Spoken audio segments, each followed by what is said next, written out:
Hey everyone, this is Lucas and I'm downstairs at DBC, right outside DBC Fit right here. And just a cool little project we decided to do here. I thought I'd make a little video about it just to show how that works. We have a few raised beds here that weren't doing anything. They used to have landscaping in them, but that didn't turn out too well. So we decided to plant a little vegetable garden here. Be a good resource for staff to just get a few fresh herbs, vegetables, things to spice up the lunches and stuff like that here. And kind of a good demonstration at the same time. You don't need very much space to start a garden. We only have about these 2 4-foot deep beds here, and yet it's enough not to feed your family perhaps, but to get some fresh vegetables throughout the summer, a few things to spice up the plate like cherry tomatoes, a little bit of herbs here or there, just vegetables that you would otherwise be getting, say, at the farmer's market or even at the grocery store, and you can just get them from exactly grown exactly the way that you want them to be, so you know there's no pesticides, herbicides, and it's right outside your door right there, and you can get it perfectly fresh. So it's just a great little thing to do in the summertime. Gets you outside in the sun too, a little bit of vitamin D production. We've got a few herbs that I picked up at the farmer's market from my friend Craig. Pepper and tomato plants. Now it's a little bit late in the season to start peppers and tomatoes. This is just when we happen to get it ready, so you can see they're a little bit stringy and not the very healthiest, but we should still be able to get a decent harvest from them if we play our cards right. See, they've started to grow tomatoes on them already. That's not a good thing. We're going to have to take those off so that it starts focusing on growing rather than making tomatoes at this point. But yeah, I'll show you how you plant a few of those things. We also have a whole bunch of seed packets. I'm going to be planting some beans and maybe a few other things. And yeah, let's get the show on the road.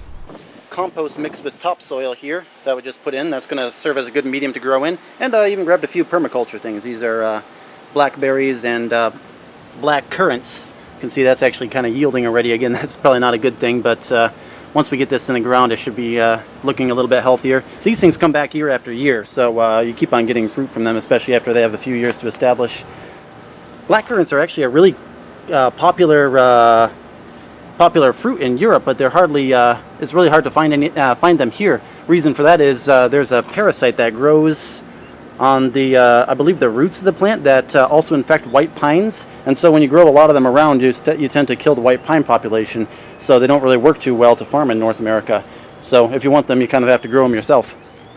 All right, I've laid things out here. You kind of want to do this first just so you know where you want everything located, and you can take care of any logistical boondoggles. For example, like you don't want this to be growing too close to the door where it's going to snag people in thorns and whatnot. Like these things here seem to be almost comically far apart, but they're going to get a lot bigger. You always need to keep that in mind whenever you plant something. For the first year or two, we might actually plant some things around it just to use up more of the space, but eventually they should actually take up that entire area. And then here we have, have the tomatoes about I'd say 18 inches apart each, and a little bit away from the back there. We're going to have to, I'll make a video about that once we have to do it, but once they start growing, you actually need to support them, since tomatoes grow tall. And then the peppers go a little bit closer together. Alright, just to demonstrate, I'll pop one in the ground for you. Most things are pretty simple. Say if I'm going to put this basil in the ground, you take this out, and you see this is a little bit overgrown, so there's all roots all around there. You kind of want to break that up a little bit. Because otherwise it becomes root bound, where the roots just sort of like keep on growing around in a circle instead of growing outwards. So you kind of need to destroy that a little bit without destroying too much of the root ball. Like so. That one's not even too bad, but you'll see in some of them it really binds it up. And then you just make a little hole here where it's going to be, right up to the surface of the ground, and pack it in. And that's about that. That's pretty obvious. Now, why I showed that is because tomatoes actually work a little bit differently. They have the capability of growing roots from anywhere they touch the ground. So when you have a tall one like this, get in camera there. So when you have a tall one like this, you actually want to plant it like up to about here, relative to the entire plant. So what you do is you break off the leaves that have grown up to that point.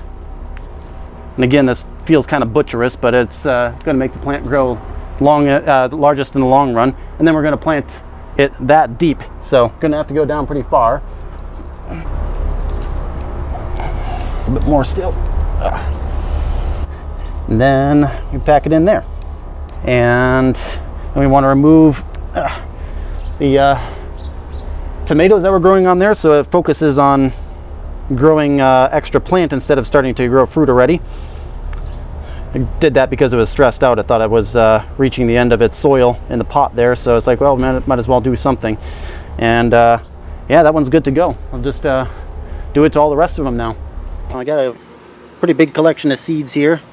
Yeah, be sure always to read the directions on these. There's always something that can fall through the cracks. Like, I've never planted marjoram from seeds before, and this one says that you need to not put it underground because it needs light to germinate. I didn't know that, so just a reminder to check the directions if you've never grown something before.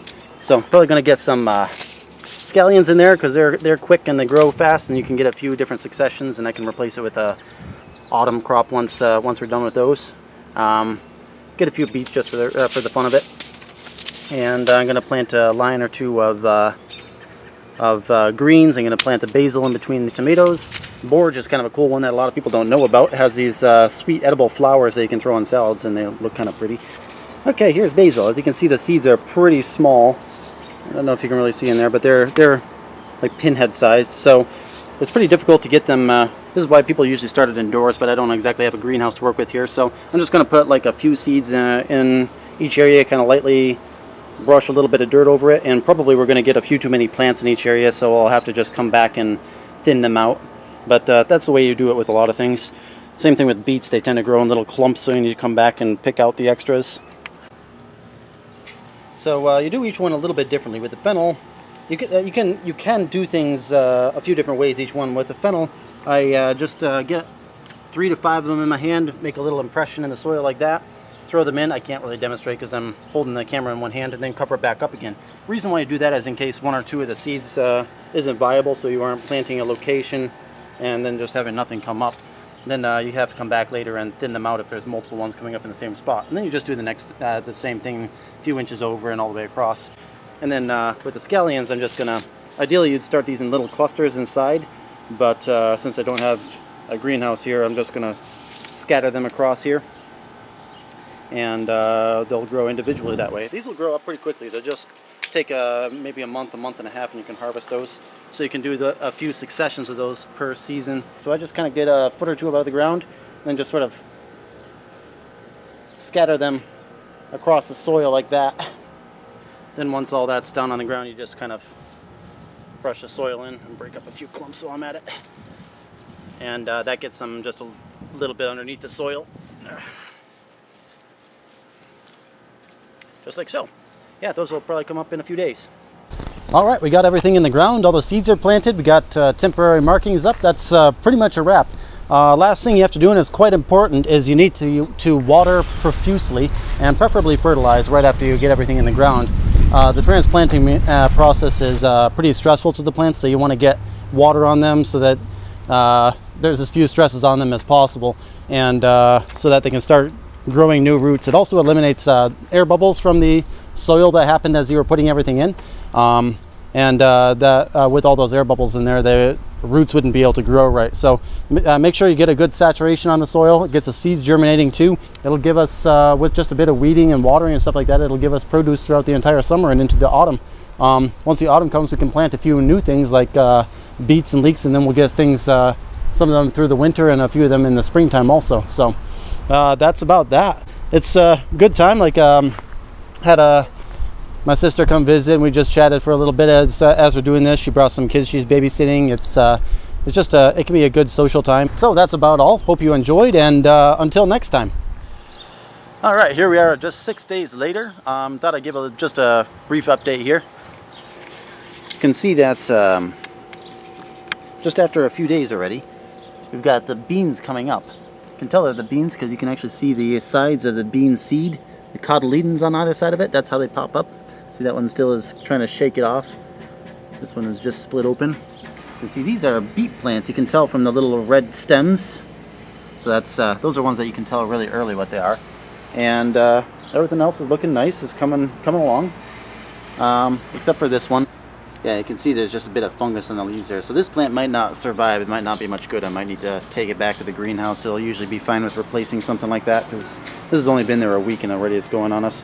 But past that, everything's looking great.